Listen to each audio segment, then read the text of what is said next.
आनंदराजे आंबेडकर बांधवांनो, राजेजी, मी या ठिकाणी 1-2 मिनिटाचं मत व्यक्त करणार आहे की सयाजीराव गायकवाड महाराज यांच्या रक्ताचा आणि विचाराचा वारस, त्यांचा वारस म्हणून या ठिकाणी मी मत व्यक्त करतो। या देशामध्ये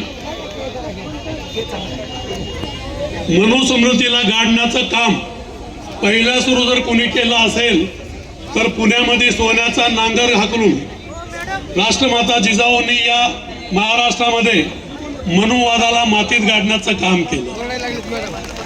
त्याच्यानंतर ब्राह्मणा घरी ज्ञान आणि शूद्रा घरी गान ही संकल्पना होती आणि महात्मा फुलेंनी शाळा काढली आणि त्या शाळेमध्ये बहुजनांना शिक्षणाचा अधिकार नसताना मुक्ता साळवेला शाळेमध्ये घालण्याचं काम, पहिली एक विद्यार्थिनी मुक्ता साळवे झाली आणि तिने देवाला प्रश्न विचारला की आमचा धर्म कोणता आहे, आणि त्यावेळेला दुसऱ्या वेळेला मनुस्मृती ही या मातीमध्ये गाडण्याचं काम त्यांना शाळेत घालण्याचं काम केलं ते मुक्ता साळवीनं केलं आणि तीच परंपरा पुढे अहिल्यादेवी होळकरांच्या घराण्यानं या ठिकाणी केली।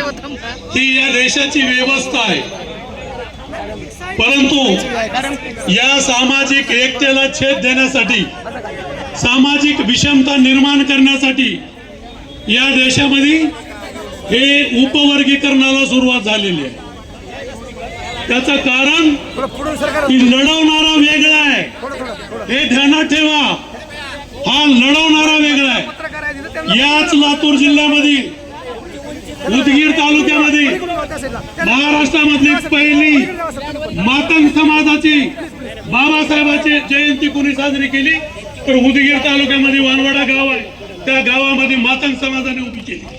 मातंग विरुद्ध महार हा संघर्ष उभा करण्याचं काम या देशामध्ये ब्राह्मणिझमने उभं केलेलं आहे। आणि म्हणून या देशातल्या 59 जाती एससी मध्ये बाबासाहेबांनी घातल्या आणि म्हणून या ठिकाणी मी विनंती करणार आहे, मातंग समाजाला विनंती करणार आहे। अण्णाभाऊ साठेंचं वाक्य ध्यानात घ्या, जग बदल घालून घाव मला सांगून गेलं भीमराव।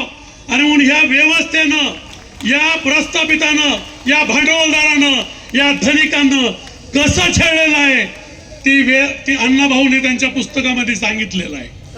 आणि म्हणून विनंती करतो या ठिकाणी, आनंदराजे महाराष्ट्रातला मराठा या आपल्या सोबत पहिले होता। 1990 पासून या महाराष्ट्रामध्ये मराठा सेवा संघाने बाबासाहेब आंबेडकरांचा विचार खांद्यावर घेऊन एक आंबेडकरी समाज, मराठा आंबेडकरी समाज या महाराष्ट्रामध्ये उभा केला।